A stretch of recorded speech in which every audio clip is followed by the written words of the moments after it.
Assalamualaikum warahmatullahi wabarakatuh. Perkenalkan, kami dari kelompok 2.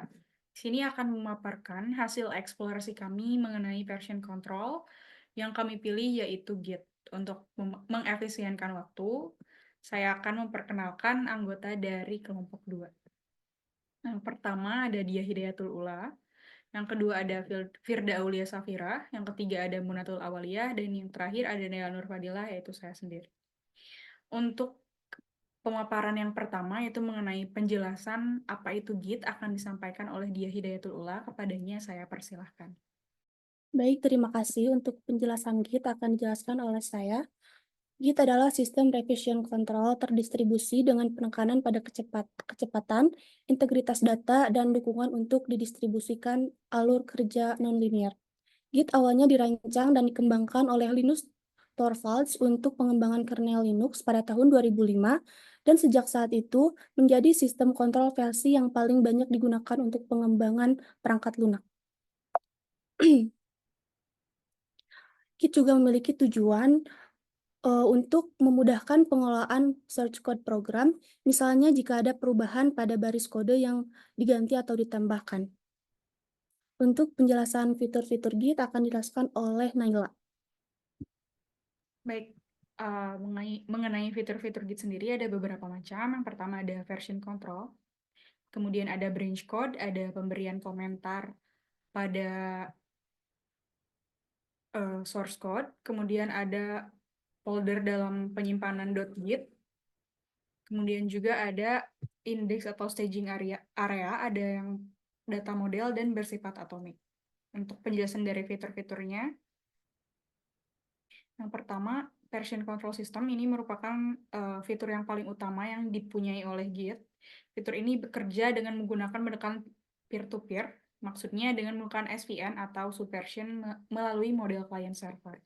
Kemudian yang kedua, ada pemberian komentar pada source code. Ini fitur yang sangat penting karena pemberian komentar pada source code yang sudah diganti ataupun ditambah dapat membantu pengembang untuk mengetahui masalah ataupun kendala yang dialami oleh developer lainnya. Yang selanjutnya yaitu bersifat atomik, yang mana fitur ini sangat penting keberadaannya karena ada beberapa version control yang sistem operasinya menggunakan non-atomik. Fitur ini bisa memberikan bantuan pada programmer untuk memastikan apakah tindakan yang dilakukannya sudah selesai dengan lengkap atau belum. Yang selanjutnya ada branch code, yang mana kegunaannya adalah untuk memungkinkan para developer atau programmer mempunyai branch code yang bersifat masif dan independen. Hasilnya adalah keleluasan untuk membuat, menghapus, dan menggabungkan branch dengan lebih mudah serta cepat. Maksudnya ini ketika kita berkolaborasi dengan developer-developer lain, kita bisa secara luas untuk memiliki branch masing-masing sehingga tidak saling mengganggu pekerjaan developer satu ke developer lainnya. Kemudian yang selanjutnya ada folder.git. Berbeda dengan penggunaan version control system lainnya, penggunaan Git akan memberikan fungsi tambahan dengan fitur penyimpanan tambahan. Fitur media penyimpanan ini ada dalam folder.git yang didesain khusus untuk tersembunyi. Jadi ketika ada file-file yang tidak ingin kita tampilkan di Git, atau ketika kita transfer ke orang, kita dapat menyimpannya di folder.git. Untuk selanjutnya ada index atau staging area. Nah, fitur index ini memungkinkan programmer untuk bisa menggunakan staging area ketika kita melakukan format commit sekaligus untuk mereview sebelum penerapan Git dilakukan. Kemudian ada data model, yaitu adalah mengintegrasikan kriptografik.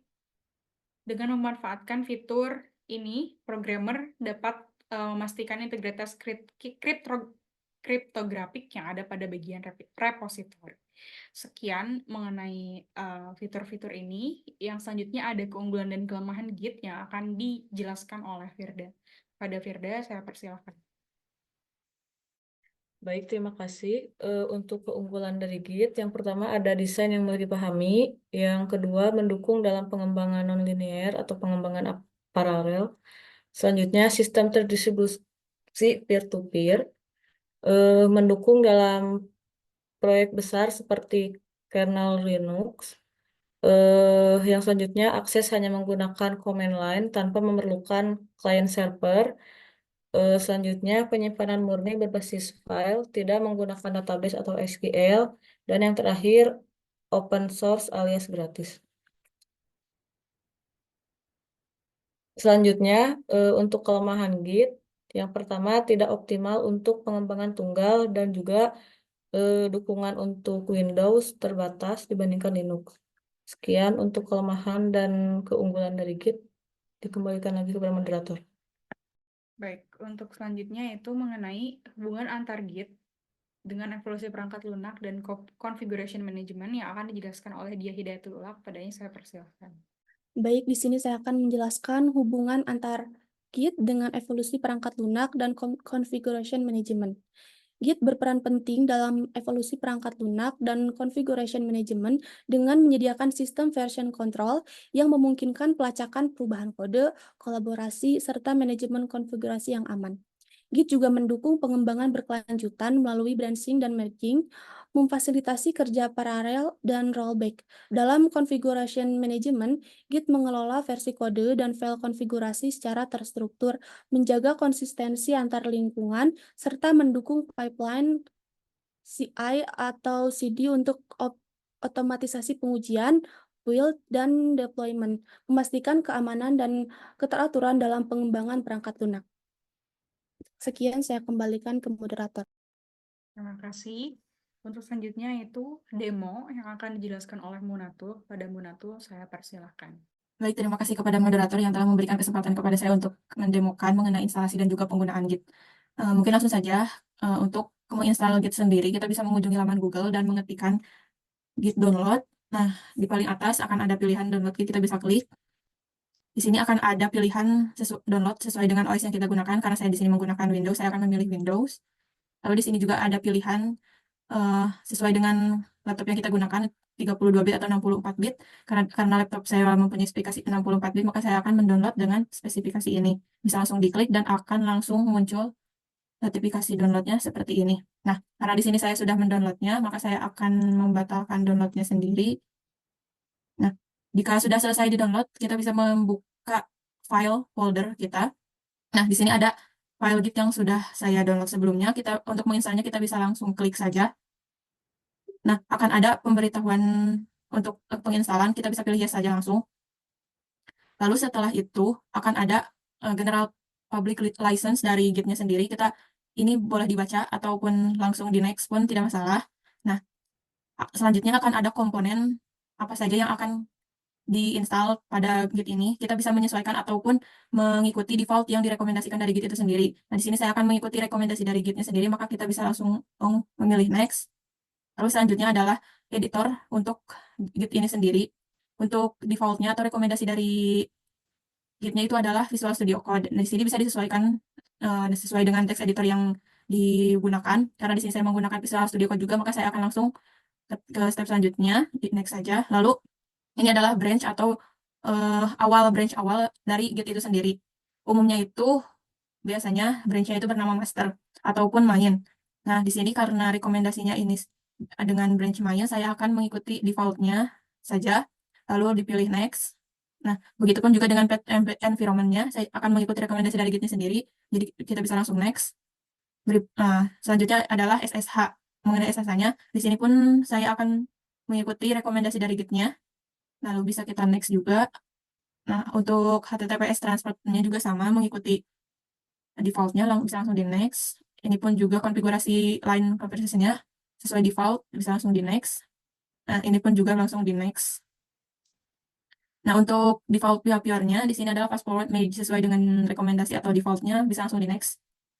Ini pun untuk kredensialnya bisa langsung di next. Ini juga di next saja.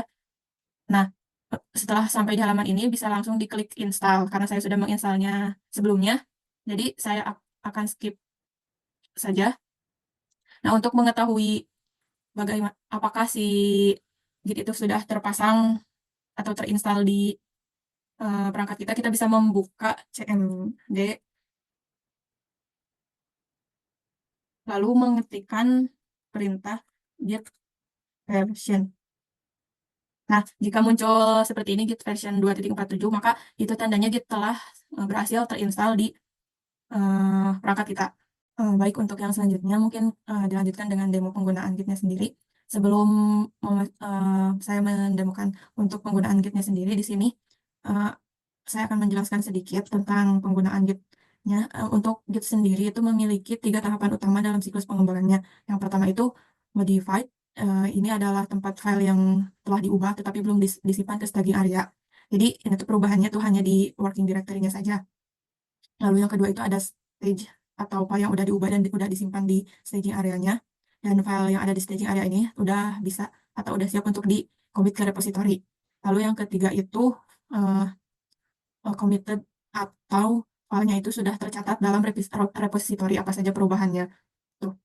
Nah, untuk yang akan saya contohkan sendiri itu ada beberapa hal. Yang pertama itu adalah git config.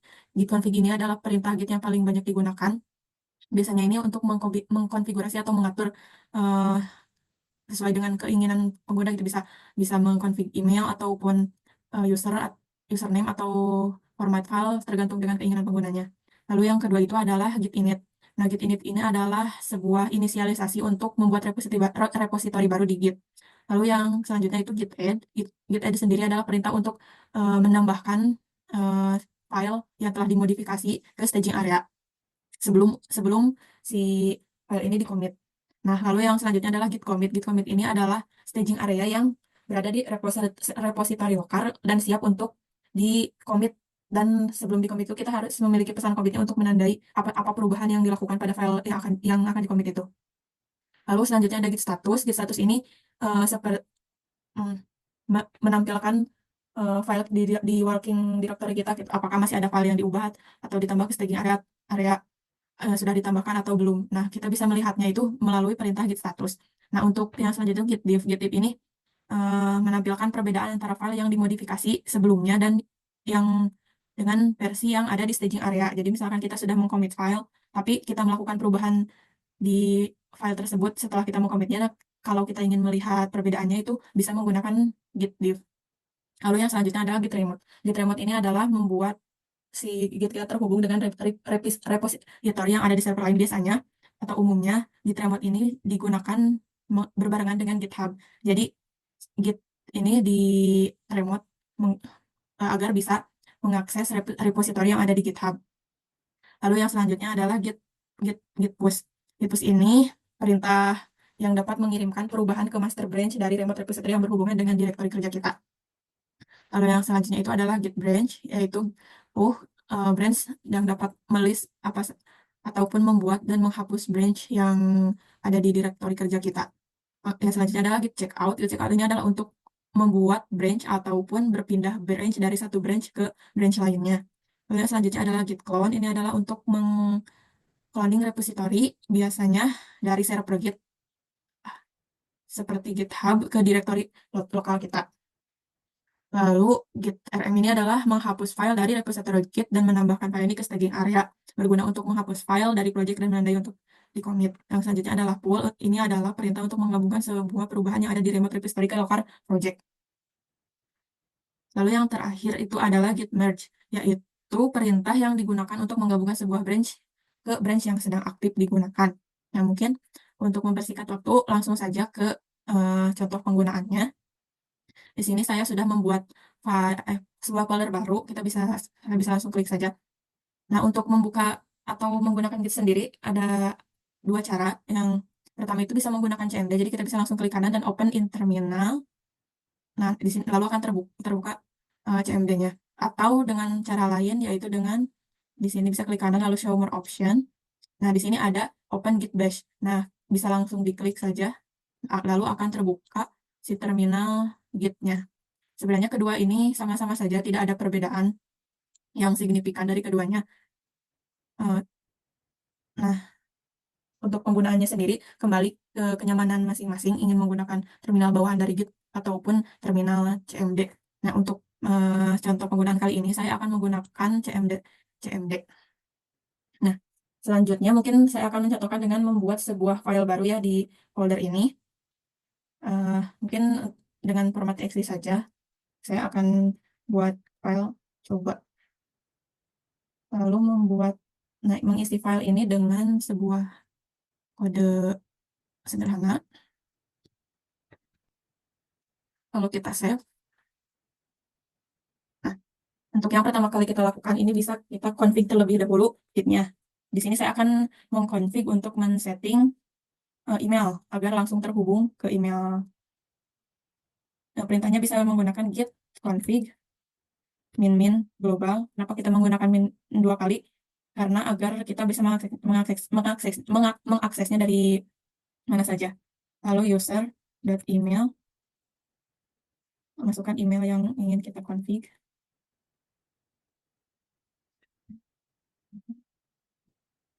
Nah, ini berarti sudah berhasil. Yang selanjutnya kita memulai menginisialisasi repositori dengan perintah git init. Nah, jika keluar tulisan seperti initially empty git repository, ini berarti kita sudah berhasil menginisialisasi repositori baru melalui git. Untuk yang selanjutnya mungkin kita akan lihat terlebih dahulu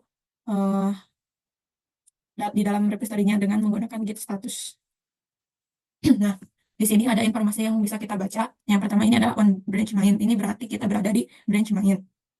Lalu no commit yet berarti mengindikasikan bahwa kita belum pernah mengcommit suatu file atau belum pernah mengcommit file pada repository ini. Lalu yang selanjutnya ini adalah untracked files, yaitu file yang belum kita add. Nah, jika kita ingin memindahkan si file coba.txt ini ke modified area, kita bisa menggunakan perintah git add lalu tuliskan nama filenya coba.txt. Nah, seperti ini. Kita bisa lihat kembali dengan menggunakan perintah yang sama, yaitu git status. Nah, di sini sudah ada perbedaan. Di sini terbacanya change to be commit yang menandakan bahwa file ini siap untuk di-commit.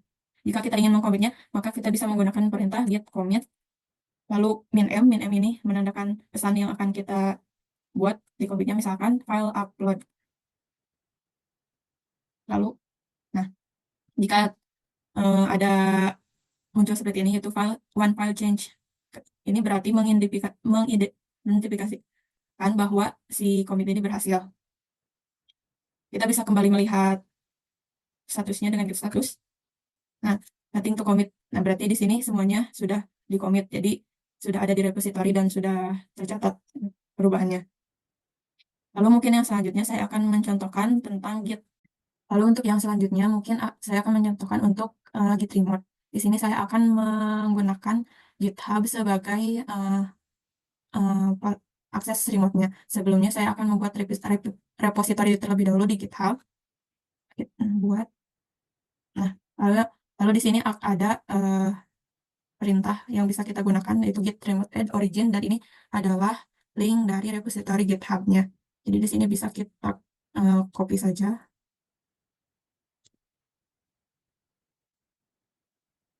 Nah, karena tadi kita sudah mengetahui bahwa kita itu sudah berada di branch main, jadi kita bisa langsung push apa yang telah kita commit tadi dengan perintah git push.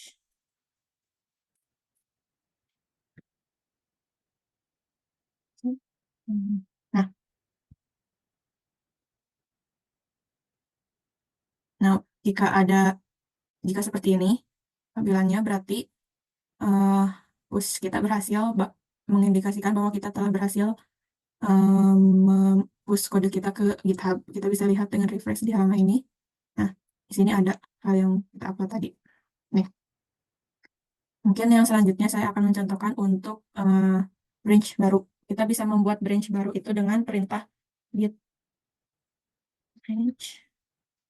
Dan mungkin di sini saya akan mencontohkan nama branch barunya itu dengan nama baru ya. Dengan git branch baru, jadi ini akan membuat branch baru. Kita bisa langsung enter.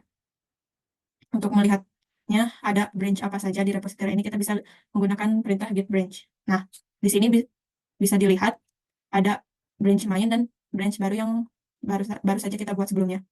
Dan tanda bintang ini adalah mengindikasikan bahwa sekarang kita berada di branch main. Jika kita ingin pindah ke branch baru dan menggunakan branch baru, kita bisa menggunakan perintah git check out baru. Nah, di sini ada tampilan switch to branch baru. Berarti kita sudah berpindah ke branch baru. Jika ingin melihatnya, kita bisa menggunakan perintah yang sama, yaitu git branch. Nah, tanda bintang ini mengindikasikan bahwa sekarang kita berada di branch baru. Nah, untuk selanjutnya mungkin saya akan mencontohkan dengan kita membuat file baru lagi. Di sini saya akan membuat.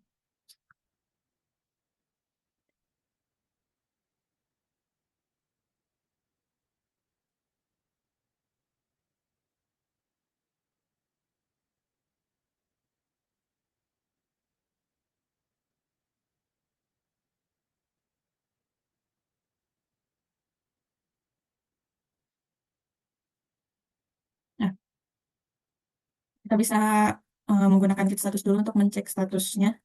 Nah, di sini ada file baru .txt yang belum kita add. Jadi kita bisa menggunakan perintah seperti sebelumnya. Add.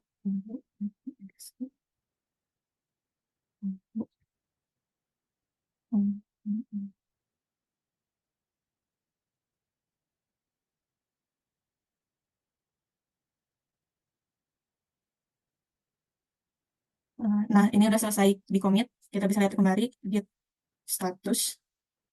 Nah, sudah berhasil dan di sini berbeda di sebelumnya. Kalau yang sebelumnya kan kita mengcommit dan di sini on branch main, berarti kita mengcommitnya itu di branch main. Nah, sedangkan di yang ini adalah kita mengcommitnya itu di branch baru. Yang selanjutnya mungkin saya akan mencontohkan untuk menyatukan atau merge dari kedua branch ini. Kita harus mempush dulu.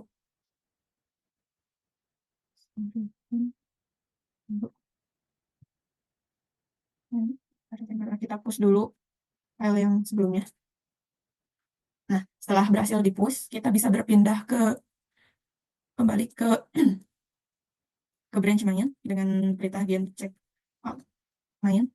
Nah, untuk merge sendiri, karena kita sudah kembali ke branch main, berarti kita bisa menggunakan git merge baru.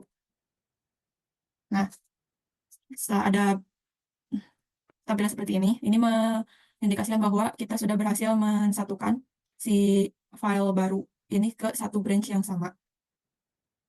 Kita bisa lihat di repository GitHub-nya seperti ini. Nah, ada dua branch yang melakukan commit ke repository ini. Untuk mengcompare-nya bisa kita lihat di sini.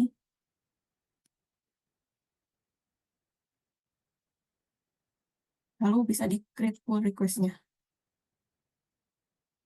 Ini adalah cara merge yang otomatis dari GitHub-nya atau bisa memudahkan kita dalam proses merge-nya sendiri.